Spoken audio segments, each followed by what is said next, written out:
जय जय श्री हरिवंश प्रशंसित सब दुनी सारा सार विवेकित कोविद बहुगुनी।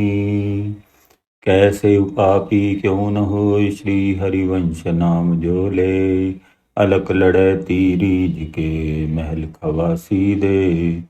महिमा तेरी कहा कहो श्री हरिवंश दयाल, तेरे द्वारे बटत हैं सहज लाडली लाल। करुणा निधि और कृपा निधि श्री हरिवंश उदार, वृंदावन रस कहन को प्रकट धरो अवतार। 2-3 दिवस की प्रतीक्षा के पश्चात संत का विश्वास कुछ शिथिल हो चला था, परंतु आज तो पूर्णिमा थी। आज की रात्रि तो उस दृढ़निष्ठ संत परमानंद के विश्वास की परीक्षा हेतु प्रतीक्षा करनी ही चाहिए। कल अब और नहीं ठहरूंगा, विचार करते हुए साधु उसी सघन वृक्ष के नीचे अपने आसन पर आ बैठे। प्रतीक्षा की घड़ियां कठिनता से व्यतीत होती हैं। आकुल व्याकुल नेत्र चतुर्दिक नर्तन करते करते थक कर प्रियतम की आशा में पुनः बंद हो जाते। विचार करते, संत का कहा असत्य तो नहीं हो सकता, नाहरमल जी का वृतांत गल्प मात्र तो नहीं हो सकता। कब मध्याह्न हुआ कब अपराह्न कुछ भी पता नहीं चला। सावधान तो तब हुए समय की प्रतीति हुई उस समय जब गोधूली बेला में एक ओर से गायों का समूह तृणादिक से तृप्त रंभाता हुआ उनके सम्मुख से ही वन विचरण करके लौटते हुए दृष्टिगत हुआ। मथुरा में पंडित जी के मुख से सुना था कि श्री कृष्ण स्वयं गोचारण करने जाते थे तथा जब तक वे नहीं लौटाते तब तक संध्या समय ब्रज के आबाल वृद्ध स्वजन परिजन पुरजन बनिताएं बालिकाएं तथा वृद्ध माताएं भी उन भुवन मोहन मुरली मनोहर श्रृंगीनाद करते ब्रजरज मंडित अलकावली संयुक्त धूल दूसरित पीत वर्ण बने श्री कृष्ण श्याम सुंदर की प्रतीक्षा में मार्ग में नेत्र बिछाए अपनी अपनी स्थिति के अनुसार गली गरेरा में गोखों में मोखों में छतों पर छज्जों पर यहाँ तक कि ग्राम के बहिर्गमन मार्ग तक स्थित प्रज्ञ की भांति अपना देहानुसंधान विस्मृत कर ग्रीष्म तथा ताप वर्षा शीत के प्रभाव से अज्ञात दर्शनों की लालसा में खड़े रहते थे। आकुल नयन साधु गो समूह में खोज रहे थे उस माधुर्य मूर्ति भुवन मोहन श्री कृष्ण को गोपाल को। कभी दौड़कर गो समूह के आगे जाते, कभी मध्य में दृष्टि विस्फारित करते तो कभी पृष्ठभाग में दूर तक उस मधुर छवि के दर्शनों को लालायित नेत्र खोज रहे थे। उस सगुण को जिसके दर्शनों का आश्वासन श्री परमानंद जी ने दिया था। तभी गायों के खुरों से उड़ी धूल से बने रजावरण के कारण दृष्टिपथ से ओझल होते हुए झुंड में से मनमोहिनी मुरली का मधुर चित्ताकर्षक स्वर स्वर्णमत हुआ। दौड़ पड़े संत उस ओर, परंतु रजावरण भेदन करके वहां पहुंचने पर भी ना तो गाय ही मिली ना गोपाल। नैराश्य गर्त में गोते लगाते संत वचन तंतु के आश्रित पुनः आसीन हो गए अपने उसी स्थान पर जहां पूर्व में विराजमान थे। आश्चर्यचकित साधु सोच रहे थे, इतनी गायें परंतु ग्वारिया कोई भी नहीं। रजावरण में गोएं भी अदृश्य हो गई, एक भी दृष्टिगोचर नहीं हुई। दूर से उनके रंभाने का स्वर भी सुनाई नहीं पड़ा। स्वर का ध्यान आते ही उनको अनुभव हुआ, संध्या समय प्रतिदिन ही पक्षियों का अपने अपने नीड़ की ओर आते हुए कलरव इस वन के वातावरण को अलौकिक संगीत से गुंजरित कर देता है। परंतु इस समय तो आज सर्वत्र शांति छाई हुई है। ऐसी नीरवता, ऐसा सन्नाटा जो सहज भयभीत कर दे, कभी आभासित नहीं हुआ। एक भी पक्षी नहीं, यमुना का भी अनवरत श्रवणगत होने वाला कल कल छल छल स्वर भी शांत है। ऐसी शांत मानो निरंतर चलने के कारण थक कर सो गई हो। वृक्षावलियों का पत्ता भी नहीं खड़क रहा। पवन देव भी या तो श्रांत होकर मंथर गति से विचरण कर रहे हैं अथवा सावधान हैं। अपने कर्तव्य के प्रति मेरी गति से किसी की विश्रांति में बाधा न पहुंचे। विचार मग्न साधु चौंके जब तब रात्रि के 2 प्रहर व्यतीत हो चुके थे। नीरवता में पूर्ण चंद्र का प्रकाश मादकता नहीं अपितु भयानकता का आभास करा रहा था। वन प्रांत के दीर्घकाय वृक्ष दानव जैसे प्रतीत हो रहे थे। गुल्मलता कुंज सभी भ्रम का निर्माण कर भय उत्पन्न कर रही थी। तभी अचानक सिंह का गर्जन सुनकर ही वे चौंके थे। स्वर एक हरि का था या 2 का समझने का प्रयास तथा दूरी का अनुमान लगाने के लिए वे सहसा ही उठकर खड़े हो गए। पीछे पलटकर देखा तो अपने पृष्ठभाग के समीप से ही नाग नागिन का जोड़ा जाते देखा। सिहर उठे संत, ओ आज तो इस स्थान पर रहना बहुत ही दुष्कर है, भयावह है। परंतु परमानंद जी ने तो कहा था कि पूर्णिमा को दर्शन होने का स्वर्णिम अवसर है। कुछ भी हो, इस अवसर को चूकूंगा नहीं। आज तो यहीं रहूंगा, फिर जो भी हो दर्शन के संयोग को छोड़कर जीवित रहने से भी क्या लाभ। बैठ गए वहीं साधु, दृढ़ निश्चय कर चुके थे। तभी शाम घन घटा बनकर बरसने लगे, मानो नृपति के पधारने से पूर्व छिड़काव कर रही हो प्रकृति। वृक्ष की छाया में कुछ भीगते, कुछ वायु संचरण से ठिठुरते संत स्थिर थे, अडिग थे। थोड़ी ही देर में नभ मेघ रहित हो गया। शीतल मंद समीर संचरण करने लगा। गगन बिहारी सुधाकर भी सुखद सुषमा विकीर्ण करते हुए तथा सुधा सलिल वर्षण का आप्यायित करने लगे। यमुना पुलिन पर बालुका में ऐसी लहरें बन गई थी मानो किसी ने बुहारी लेकर बड़ी सावधानी पूर्वक कंटक तथा कंकड़ चुनकर सफाई की हो। वातावरण मादक हो गया तथा इस मंदिर वातावरण ने प्रतीक्षारत साधु के पलकों को बोझिल बना दिया। नेत्र बंद होते ही प्रगाढ़ निद्रा विभूति हो गए संत। विलंब हो रहा था नित्य रास में। इस अवांछित व्यक्तित्व से पात्र तो था, परीक्षा में उत्तीर्ण भी हो चुका था, परंतु प्रभु को पहचानने योग्य गुरु प्रदत्त नेत्र नहीं थे। ललक चाह चटपटी तो थी, परंतु भावना में सगुण स्वरूप के सत्यापन की थी। संत के वचन परीक्षण की थी। वन में हठपूर्वक प्रतीक्षारत तो था, परंतु बुद्धि में द्वंद्व लेकर निर्गुण ब्रह्म सगुण स्वरूप में अवतरित भी हुआ तो क्या वह अध्यावधि और वर्तमान है? क्या उसका तिरोधान नहीं होता? यदि व्यापक ब्रह्म ही सगुण है तो फिर वह एक सीमा में आबद्ध होकर कैसे रह सकता है? अतः पात्र में अभी स्वयं की मलिनता तथा शंका का आवरण लगा हुआ है।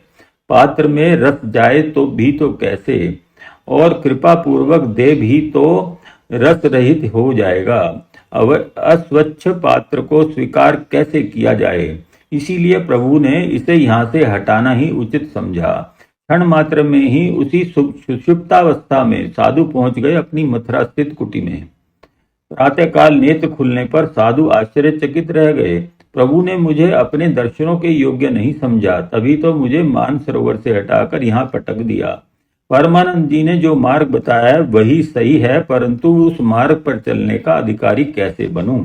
चलूं उनसे मिलकर अपनी अल्पज्ञता, अपनी अपात्रता दूर करने की चेष्टा करूं। इस भक्ति रस मार्ग पर गमन करने की व्यवस्था विषयक ज्ञान चर्चा करूं। लालसा से प्राप्त करने की अभिलाषा जागृत होती है तथा जब वस्तु प्राप्त होने का अवसर प्राप्त होकर भी हाथ से निकल जाता है तो दृढ़ निश्चयी मन हट ठान लेता है उसे येन केन प्रकारेण प्राप्त करने का। क्षुधा तृषा सभी क्षीण हो जाती हैं। संपूर्ण इंद्रियों का लक्ष्य बन जाता है प्राप्य वस्तु। यही दशा थी साधु की भी। खोजते खोजते आ पहुंचे श्री परमानंद जी के स्थान पर। स्व अनुभव वर्णन करते हुए प्रार्थना की, मैं आपकी शरण हूँ। ज्ञानी होने का मुझे मिथ्याभिमान था। मानसरोवर पर श्री श्याम सुंदर अपनी लीलाएं आज भी करते हैं। निस्संदेह रास भी अवश्य ही करते होंगे। मुझे अब इसका पूर्ण विश्वास हो गया है, परंतु मुझे उन्होंने दर्शन नहीं दिए। अपात्र जानकर ही संभवतः मुझे वहां से दूर हटा दिया। अब आप ही कृपा करके मेरे लिए ऐसा मार्ग प्रशस्त करें जिससे मैं उनके दर्शन प्राप्त कर अपना जीवन सफल बना सकूं।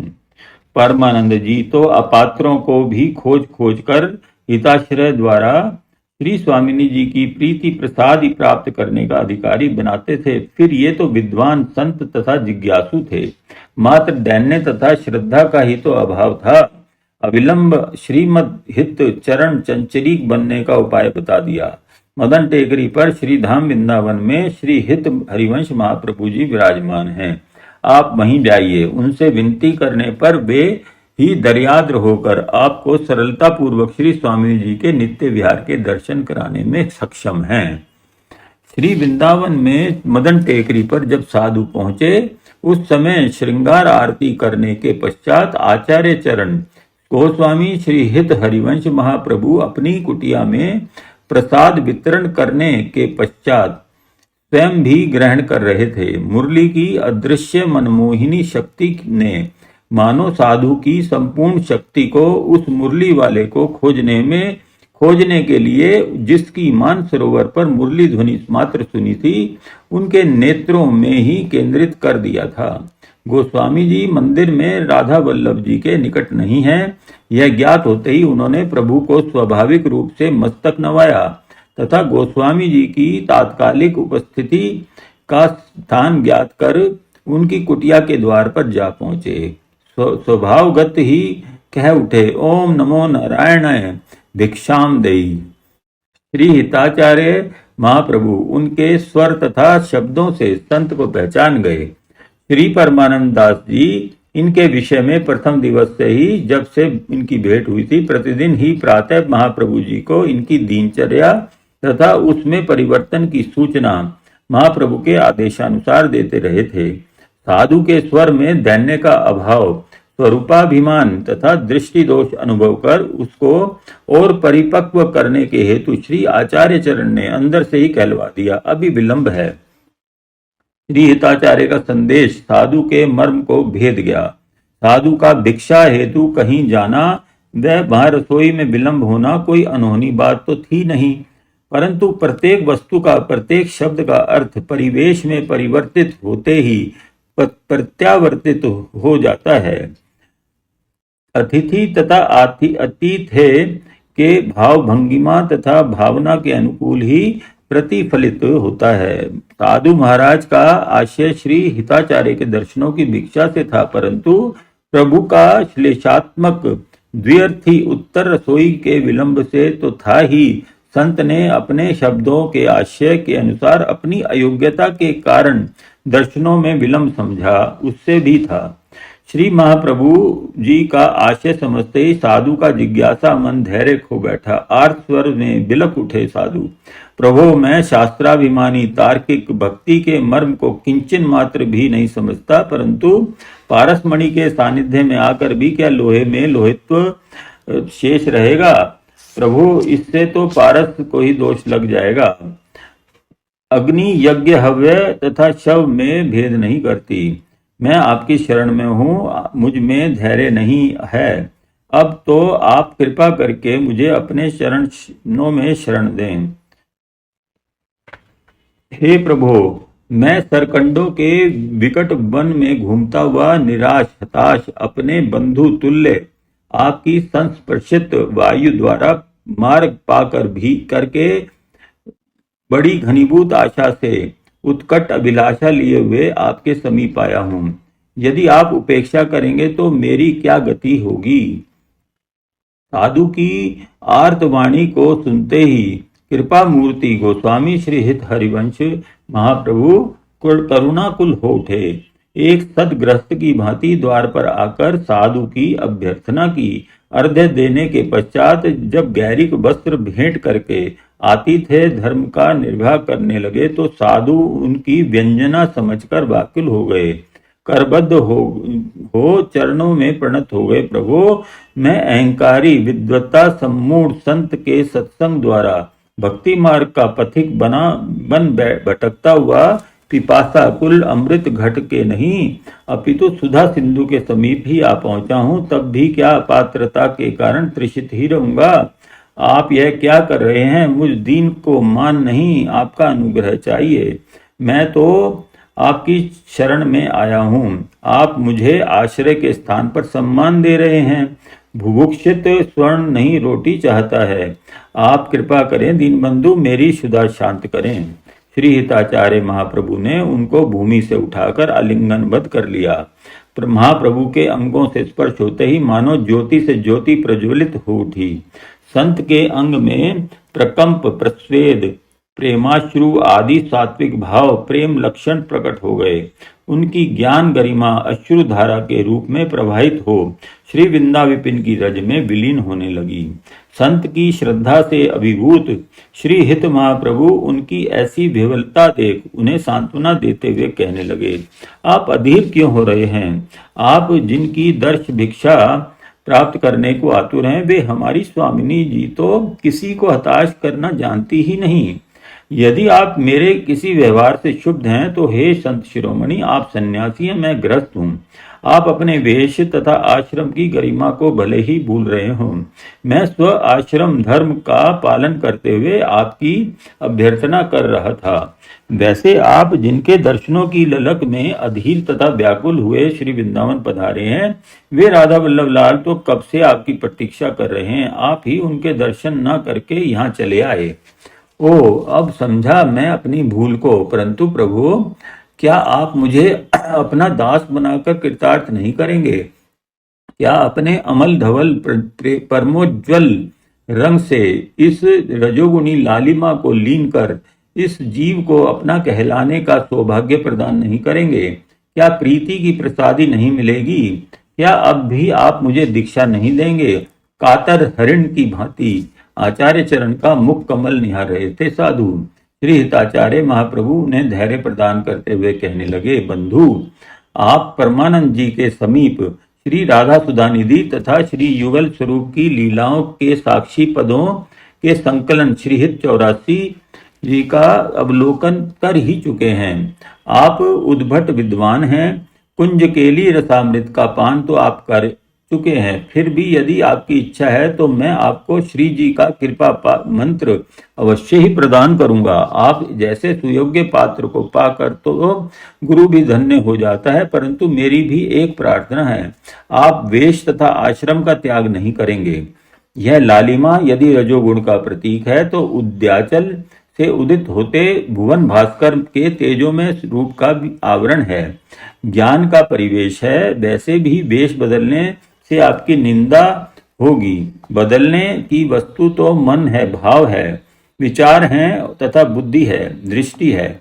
आपके भाव बदलने के परिणाम स्वरूप आपकी दृष्टि में जो बदलाव आया था, उसी के प्रभाव से आपको कल मानसरोवर पर श्री प्रिया प्रियतम ने रासलीला के पूर्व की कुछ घटनाएं दिखलाई थी। आपने श्री श्याम सुंदर का मुरली वादन भी सुना था। आप निष्ठावान हैं। श्री राधा वल्लभ लाल के प्रति दृढ़निष्ठ होने के लिए आप मंत्र ग्रहण करना चाहते हैं तो अवश्य ग्रहण करें, परंतु इसको गोपनीय ही रखें। वैसे भी रसानंद प्राप्त करने में मान बढ़ाई बाधक ही होती है। लोक चर्चा रस भजन में बाधक बन जाती है। फिर आप तो इसमें पहले भी बहुत भटक चुके हैं। अब वेश परिवर्तित करके पुनः आलोचना का विषय बनने से क्या लाभ? लोक चर्चा आपकी एक निष्ठ होकर भजन करने की भावना में विक्षेप कारक ही होगी। जैसी आपकी आज्ञा प्रभु। कारण बताने से मेरे आकुल हृदय का प्रबोध हो गया। अब मैं आपकी आज्ञानुसार गैरिक वस्त्रों में रहकर ही आप द्वारा प्रदत्त इस मंत्र का रसास्वादन करूंगा। परंतु दर्शन मंत्र ग्रहण करते ही दर्शनों की ऐसी उत्कंठा। मुस्कुरा पड़े श्री हित हरिवंश महाप्रभु, तुम्हारा अंतर्द्वंद्व मिट गया, सम्यक प्रबोध हो गया। मंत्र जब से आनंद की उपलब्धि करोगे तब दर्शन भी हो जाएंगे। प्रबोधानंद स्वरूप तुम श्री वृंदावन का निरंतर परिभ्रमण करो। श्री वृंदावन के कण कण में, कुंज निकुंजों में, वीथी में, वन में, सघन में, विजन में, सर्वत्र श्री युगल सरकार जल तरंगवत क्रीड़ा करते रहते हैं। परिभ्रमण करते हुए जो भी दिव्य अनुभूतियां हो उन्हें लिपिबद्ध करो। श्री श्यामा श्याम के दर्शन तुम्हें अवश्य ही प्राप्त होंगे। दर्शन अवश्य ही होंगे, यह अनिश्चित कालीन आश्वासन से संतुष्ट होने वाले नहीं थे संत। चरण पकड़ लिए। प्रभु, आप तो जानते ही हैं कि मैं ज्ञान गरिमा के मद अग्नि से झुलसा हुआ शुष्क काष्ठ हूँ। यह तो आपका ही प्रताप है जो शुष्क काष्ठ में रस लावन होकर उसमें कोमल कोपलें प्रस्फुटित हो रही हैं। परंतु मैं सुधा सागर में आशा के सारे तैरना नहीं जानता। मैं डूब जाऊंगा नाथ, किसी रत्न खोजी गोताखोर की भांति नहीं, अपितु भटकते अज्ञानी की भांति। आशावान बनकर जी सकूं इतना धैर्य मुझ में नहीं है। एक बार, मात्र एक बार तो उस अनुपम झांकी का दर्शन कराने की कृपा कीजिए। संत का हृदय दंभ शून्य हो चुका था। अब प्रभु दर्शन की ललक प्राणों को छू रही थी। पूर्व की भांति जिज्ञासा बुद्धिजन्य तर्क पर आधारित नहीं थी। दैन्य की पराकाष्ठा प्रभु दर्शन की लालसा प्राणों की पीर बन गई थी। संपूर्ण इंद्रियों की शक्ति नेत्रों में समाहित किए कातर भाव से निहार रहे थे भूल उंठित संत श्री हित महाप्रभु के मुखारविंद को। दर्याद्र हो गए श्री हिताचार्य। उठो वत्स चलो। आग्रह पूर्वक उठा लिया संत को तथा उनको साथ लेकर चल दिए श्री राधा वल्लभ लाल के समीप। श्री जी के सम्मुख कुछ दूरी पर खड़े होकर उन्होंने श्री संत से कहा, प्रबोधानंद, अब तुम प्रभु के दर्शन करो। देखो, ये तो कितनी देर से तुम्हारी प्रतीक्षा कर रहे हैं। गुरु कृपा बिना दर्शन नहीं मिलते। संत दर्शन कर रहे थे परंतु श्री विग्रह ही प्रतीत हो रहा था। गुरु पद रज से नेत्रों का रोग तो मिट गया था परंतु अभी दिव्य निर्मल ज्योति नहीं आ पाई थी। उसकी औषधि तो गुरुदेव के प्रति सम्यक समर्पण तथा श्रद्धा या गुरुदेव की करुणा ही है। विह्वल संत मर्मांतक स्वर से चीख पड़े, प्रभु मुझे दर्शन दीजिए। संत के नेत्र स्थिर थे श्री जी के मुखारविंद पर। श्री आचार्य चरण ने श्री जी की ओर निहारते हुए ही कहा, दर्शन करो। देखो, श्री स्वामिनी जी के साथ साथ लाल जी भी कुंज द्वार पर पधार रहे हैं। निकस कुंज थाड़े भये भुजा परस्पर अंश, श्री राधा वल्लभ मुख कमल निरख नयन हरिवंश। अनुग्रह हो गया था श्री गुरुदेव का अथवा श्री जी की कृपा का। संत के नेत्र श्री जी के मुखारबिंद से हटकर कब श्री गुरुदेव के नेत्रों में मिल गए ज्ञात ही नहीं हुआ। नेत्रों के सम्मुख से श्री विग्रह अंतर ध्यान हो चुका था। कुंज द्वार देश पर युगल वर्ग की झांकी हो रही थी। श्री स्वामिनी जी की शोभा का वर्णन स्वतः ही वाणी से निसृत होने लगा। पूर्ण स्वर्ण सुगोर कांति जलधेस्तु गेर्दिश सिंचंती नव यौवनो मधु कला सौंदर्य सम्मोहनी। पाध्य प्रेम महारसात्मक तनु सा श्याम संजीवनी। विद्या कापि चकास्तु मे हृदय सदा बिंदा वनांकृति। एक के पश्चात एक श्लोकों की निर्झरणी प्रवाहित होने लगी। आनंद सिंधु में निमज्जित संत समय का भान भूल चुके थे। श्री हिताचार्य महाप्रभु उनकी इस भाव विवल दशा को देख देख कर स्वयं भी प्रमुदित गदगद हो रहे थे। अब सावधान करना आवश्यक समझकर श्री जी के सम्मुख आवरण लगा दिया। प्रभु की दिव्य छटा अलक्षित होते ही तन्मयता टूट गई। संत की रस का स्वाद मिल चुका था। अनंत अनंत सौंदर्य सार सुषमा का अवलोकन कर अतृप्त नेत्र विकल हो गए। उस छवि के अंतर्ध्यान होने पर एक अंजलि जल ने पिपासा कुल की पिपासा को और भी भड़का दिया था। अश्रुपूरित नेत्र तथा विगलित हृदय संत गदगद कंठ से श्री हिताचार्य चरण की अभ्यर्थना करते हुए बोल उठे, हे श्री हित हरिवंश, आप ही श्री श्याम सुंदर की वह वंशी हैं जिसने अपने परम रसप्रद नाद से समस्त विश्व को मोहित कर दिया था। हे द्विजेंद्र, आप अनुपम गुण रत्नों से निर्मित हैं। मेरे हृदय में आपकी कथाएं चित्र की भांति अंकित हैं। ब्राह्मण रूपी कुमुद वृंद तथा भावमत्त रस के अति लोभी अनन्य रसिक रूपी भ्रमरों के समूह के लिए आप चंद्रमा के समान सुख देने वाले हैं। आप मेरे भजन में आने वाली बाधाओं को नष्ट करने के लिए इंद्र के अस्त्र वज्र के समान समर्थ हैं। आप 8 श्लोकों द्वारा श्री हिताचार्य चरण की वंदना करने के पश्चात श्री प्रबोधानंद जी ने पुनः श्री चरण पकड़ लिए।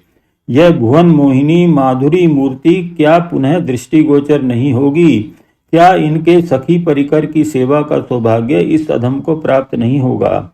श्रीहित महाप्रभु ने उनको बलात् उठाया, धैर्य प्रदान करते हुए कहा, तुमने निर्विकार निराकार निर्विकल्प निर्गुण निशेष ज्योति स्वरूप ब्रह्म की प्राप्ति का जो प्रयास किया था, वही ज्योति तुम्हें सगुण साकार भावग्राही जनार्दन तथा उनकी आह्लादनी शक्ति के रूप में यहाँ दृष्टिगोचर हुई है। इनमें और उनमें कोई अंतर नहीं, ये भी वही ज्योति स्वरूप ब्रह्म है। तुम्हारी निष्ठा दृढ़ हो जाए, इसीलिए श्री स्वामिनी जी ने तुम पर प्रसन्न होकर अपने स्वरूप के दर्शन कराए हैं। तुमने भी तो एक बार ही दर्शनों की लालसा प्रकट की थी। तुम्हारी इच्छा पूर्ण करने के हेतु ही उन्होंने तुमको दर्शन देकर कृतार्थ किया है। मिश्री की डली की भांति इस प्रत्यक्ष अनुभूति का चिंतन रस पान करते हुए श्री वृंदावन में परिभ्रमण करो तथा जैसा मैं तुमसे पूर्व में कह चुका हूँ, तुम्हें जो भी अनुभूतियां हो उन्हें लिपिबद्ध करो। यहाँ की रज के कण कण में उनकी अपूर्व कृपा करुणा निहित है। उनकी भिन्न भिन्न लीलाओं की विभिन्न रूपों में झांकियां होंगी। श्री वृंदावन का दिव्य स्वरूप दर्शित होगा। तुम पर सरस्वती की अपूर्व कृपा है। ज्ञान की गंगा तथा भाव की श्री यमुना भी है। इनके मिलन से जो वाणी रूपी त्रिवेणी प्रवाहित होगी, उसमें स्नान कर अन्य प्राणियों को भी इस अद्भुत चिन्ह में दिव्य श्री धाम वृंदावन की महिमा का ज्ञान प्राप्त होगा तथा वे भी इस कलिकाल के कराल पंजे से बचने का विश्वस्त मार्ग पा सकेंगे। कली के तामिस्त्र में इस सहज जोरी के दिव्य धाम का आलोक लेकर जन जन को मार्गदर्शन कराओ वत्स। अपनी वाणी से श्री वृंदावन रज के उस प्रभाव का प्रकाश का जो कलिमल मलिन नेत्रों को जो माया मोह तथा कामादिक विकारों से ग्रस्त है, अपनी वाणी से श्री जी की करुणा के प्रति आश्वस्त करो जिज्ञासुओं को। जैसी आपकी आज्ञा प्रभु। उठकर चल दिए श्री प्रबोधानंद जी। अश्रुपूरित नैनों से पर्दा हटा दिए जाने के पश्चात संत राधा वल्लभ लाल के नेत्रों में बार बार झांक रहे थे, परंतु वह अद्भुत अनुभव अब कहाँ। उनके हृदय में प्रेम ज्योति झिलमिलाती देखकर परमानंद हो रहा था। श्री हित हरिवंश महाप्रभु को उन्होंने उनको जाने से रोकते हुए कहा, अरे अरे अभी कहाँ चले प्रबोधानंद जी, अब तो मध्याह्न काल समीप है। श्री जी के राजभोग का समय है। मैं श्री जी का राजभोग पधराने जा रहा हूँ। श्री जी के आरोगने के पश्चात तुम भी आज उनकी प्रसादी लेना। तब तक यहाँ पर बैठकर श्री जी की जिस शोभा के दर्शन किए हैं उसको लिपिबद्ध कर लो। आचार्य चरण की आज्ञा अनुलंघनीय थी। संत बैठ गए वहीं एक ओर। सर्वप्रथम श्री हिताष्टक को लिपिबद्ध किया। तदुपरांत श्री जी की झांकी के श्लोक लिपिबद्ध करने लगे। श्री वृंदावन महिमामृत का प्रणयन प्रारंभ हो गया। कौन सुरीति कौन आचरण। श्री राधा जी के चरण कमल जहाँ पड़ते हैं, ऐसी बीथियों वाले श्री वृंदावन में अधिक रसवती सखियों के मध्य में आप राजहंस के समान हैं। आप अपने अत्यंत ललित लीला गान के कारण विद्वानों के द्वारा प्रशंसित हैं। कलयुग के कल्मशों को ध्वंस करने वाले श्री हित हरिवंश की जय हो। जो अनुपम गुणों की राशि हैं और जो प्रेम माधुरी से उद्भासित प्रणत जन रूपी कमलों के समूह को उल्लास देने वाले सूर्य के समान हैं। जो संपूर्ण संसार के लिए शुद्ध आनंद सिंधु को प्रकाशित करने वाले हैं। श्री कृष्ण की जीवन श्री राधिका के प्रति अधिक प्रेमांश पक्षपात रखने वाले उन श्री हरिवंश की जय हो। श्री राधा जी के वश में रहने वाले श्री कृष्ण जिन गुणों की गणना से वश में हो जाते हैं, जिस वार्ता का कथन करके संत समाज संसार सागर को तर जाते हैं, वे गुण तथा वह वार्ता श्रीहित हरिवंश में असीम रूप से प्रकट है। हे रसिक जन, श्री कृष्ण और राधा में उन श्री हरिवंश से बढ़कर सहज भक्ति रखने वाला और कोई नहीं है। जिनके निर्मल हृदयाकाश में श्री कृष्ण प्रिया राधा जी के चंचल आभा वाले चरण नखचंद्र अत्यंत प्रकाशमान हैं, जिनको अत्यंत आश्चर्य में कुंज के भाव के द्वारा सखी रूप प्राप्त हो गया है। व्यास मिश्र जी के कुल दीपक उन श्री हित हरिवंश की जय हो। जिनके चरण कमलों की रज संसार सागर से पार जाने के लिए सेतु के समान है और अहंकार रूपी महापर्वत के मस्तक पर ब्रज के समान है। जिनका हरिवंश लेश मात्र संग कली रूपी नगर का दाह करने वाला है, उन श्री राधा के शिरोभूषण के समान श्री हरिवंश की जय हो। जो प्रियतम को वश में करने वाले उद्दाम नृत्य से पूरित हैं, ऐसी अत्यंत ललित कुंज से श्री प्रिया की आज्ञा के वश होकर सुंदर भजनोपयोगी मनुष्य देह में आकर जिन्होंने अपने प्रभुओं को प्रत्यक्ष रूप से प्राप्त किया है, उन श्री हरिवंश की जय हो। जय जय श्री हरिवंश।